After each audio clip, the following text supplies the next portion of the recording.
ఈరోజు విశాఖపట్నం వైపు ప్రపంచం అంతా చూసే పరిస్థితి.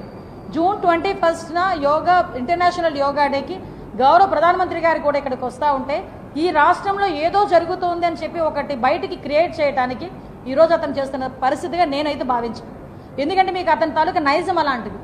14 to 19లో ఇక్కడ ఇంటర్నేషనల్ సమ్మిట్ జరుగుతూ ఉంటే ఆ రోజు అలాగే ఇక్కడికి వచ్చి ఒక మనకి జల్లికట్టు తరహాలో బీచ్ రోడ్లో ఏదో ప్రోగ్రామ్ చేస్తానని చెప్పి ఆ రోజు నానా రచ్చ చేశాడు.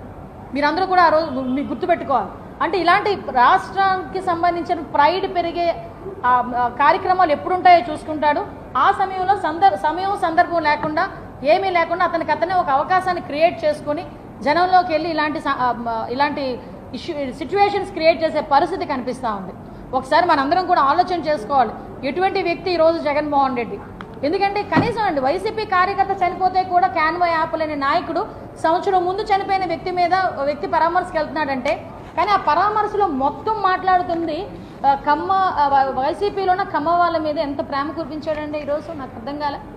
అరే ఆ రోజు మరి ఎంతమందిని నువ్వు జైల్లో పెట్టించావు? దూల్పాల్ నరేంద్ర గారు, దేవినేని ఉమామహేశ్వరరావు గారు, ఇలాంటి వాళ్ళని చూసుకుంటే ఎంతమంది మీద కక్ష సాధించావు? ఆఖరికి అమరావతిని కమరావతి అని చెప్పి మాట్లాడించావు కదా ఆ రోజు.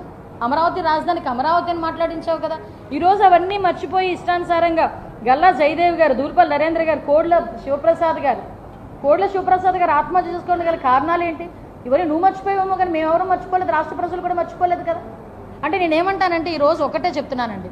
ఈరోజు ఇష్టానుసారంగా ఈరోజు కొన్ని వెహికల్స్ని ఆపి, ఎందుకంటే అక్కడ ఒక వ్యక్తి చనిపోయాడు, మళ్ళీ నేరో రోడ్లోకి వెళ్తే కనుక మళ్ళీ ఇబ్బంది అవుతుందని పోలీసులు కాసేపు ఆగండి అని రిక్వెస్ట్ చేసుకున్న బ్యారికేడ్లు తీసి పారేస్తున్నారు. అంటే ఒకసారి ఏ రకంగా జరుగుతుందో ఒకసారి ఆలోచన చేసుకోండి. ఈ సంవత్సర కాలంలో మేము ఎప్పుడూ కూడా రిస్ట్రిక్ట్ చేయలేదు, ఎవరిని కూడా వెళ్ళొద్దు అని మాట్లాడలేదు, ఎవరిని కూడా మేము హౌస్ అరెస్ట్ చేయలేదు. మీకు ఆ హక్కు ఉంది ప్రజాస్వామ్యంలో, వెళ్ళండి, కానీ నిబంధనలు అనుసరించండి.